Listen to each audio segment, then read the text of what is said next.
Grace Carter, and this is Tennis Now presented by Tennis Express. Tennis Express, delivering wow customer service every day. New York City creates an electric atmosphere at the U.S. Open, but sometimes players and the fans can blow a fuse and short circuit.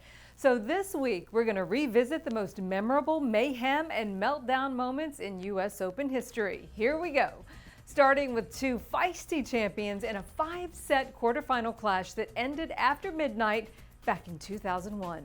Serving at 4-5 in the final set, Andy Roddick hit a shot initially called in by the linesman, but chair umpire Jorge Diaz overruled on the far sideline. Well, that sent an angry Roddick into a minute-long tirade, calling Diaz a moron, among other things.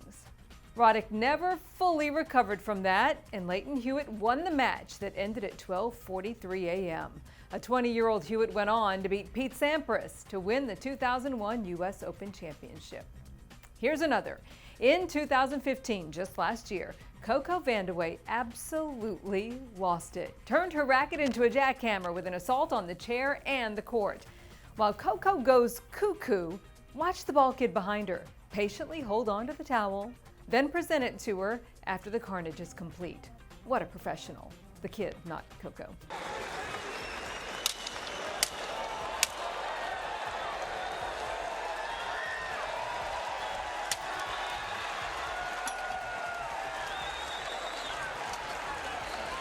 Next, it is honors to Stan Wawrinka with an amazing backhand and an astounding ability to deconstruct rackets. Stan has played Demolition Man both at the 2013 U.S. Open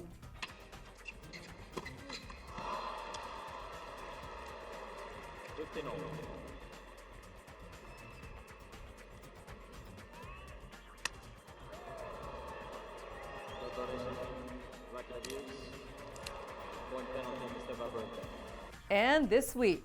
Yep, Stan was at it again.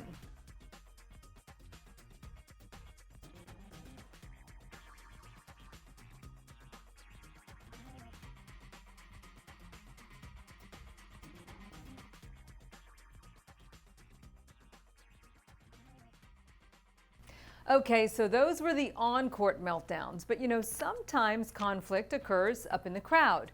Flushing Meadows can be a bit rowdy, and here's a nice turn where one younger fan engaged in a foul-mouthed argument with a woman who slapped him in the face.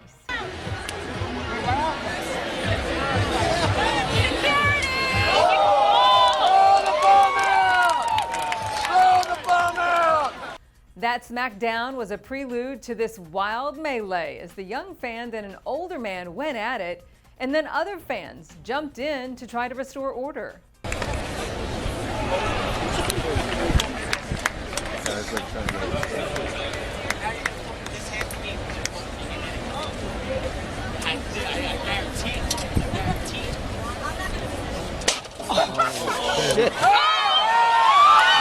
What a ruckus. Sometimes champions take on each other and the crowd. Incensed that Andy Roddick suggested he might be faking injuries, a young Novak Djokovic called out both Roddick and the New York fans in this memorable post-match interview. Well, obviously, Andy was saying that I have 16 injuries on the last match, so obviously I don't, right? Didn't look like it. Yeah, well, yeah. This crowd loves you. You could turn them against you real fast, Well, I know they're already against me because they think I'm faking everything, so sorry. Well, no. And the conflict didn't end there. Years later, Roddick revealed that he and Nole nearly came to blows in the locker room after the match that night. Just a random tennis player? I won't say his name. I'll just say that it rhymes with Schmovak Schmokovic. And we got into it at the U.S. Open one time, and I was kind of talking trash. He came out and just beat the pants off of me, as he would, but then kind of chirped afterwards. So he comes straight in, went right up to him, had him against the locker, and then I realized his trainer was about a little bit bigger than Donovan here, and I kind of checked myself. My trainer's about 5'8", 130, and can drop rain, and he can dodge raindrops. So I kind of backed off real quick. It was about to be tag team. I was about to get railroaded from the side. And rarely does Roger Federer lose his cool in a Grand Slam match, but it did happen during the 2009 final. Angry that the chair umpire Jake Garner gave Juan Martín del Potro extra time to challenge, Federer lashed out in fury. Potro considering a challenge. It's too late now. No. Shouldn't be allowed that much time. The ball was called out. He was talking to me. Yeah, come on. I wasn't allowed to challenge like after 2 seconds. The guy takes like 10 every time. I can't allow that stuff. Judge review reveals it was out. Do you have any rules in there? Stop showing me the hands, okay? Don't tell me to be quiet, okay? When I want to talk, all right? I don't give a shit what he says. I just say... Lesson here, mute the maestro at your own risk. Okay, those were the clashes. Now for the U.S. Open meltdowns. Our top 3 picks are 3 of the greatest American champions in history. Okay, so imagine a Grand Slam match degenerating into a major riot. Well, it nearly happened on a hot August night back in 1979 when 2 of the Open era's most volatile characters really went at it. We're talking about Nastase and John McEnroe. Nastase was hit with a code violation for repeatedly stalling before chair umpire Frank Hammond finally defaulted the fiery Romanian for refusing to play.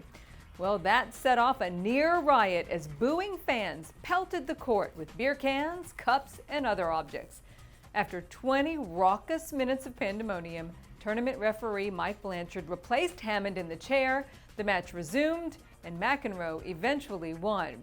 Afterward, Blanchard said of the out-of-control crowd, "They're not tennis fans, they're jerks," calling it the most disgusting thing he had seen in 31 years of tennis. Now, one of the most inspired U.S. Open runs of all time gave us one of the most irate outbursts. Check out 39-year-old Jimmy Connors. He tore into a chair umpire after the umpire overruled against Jimbo. He called the ball guard. You didn't see the goddamn ball. Clearly bull crap. The guy called it guard. You wouldn't know anything. I'm 16 after you. Get your ass out of the chair. You're a bum.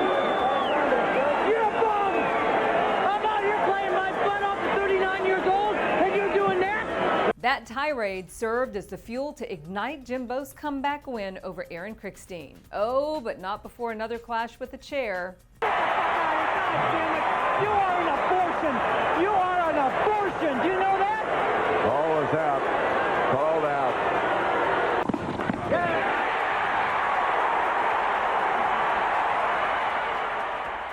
Classic. And who can forget this one? Serena Williams. This year she's playing for history, but Serena made history back in 2009 when she stepped over the line and was defaulted from the semifinals against Kim Clijsters. In a shocking turn of events, the defending U.S. Open champion was hit with a controversial foot fault call, serving a second serve at 5-6, 15-30 in the second set. Well, that call gave Clijsters a match point, and it enraged Serena Williams. Approaching the lineswoman who made the call, a seething Serena screamed profanity at her while pointing her racket at the woman.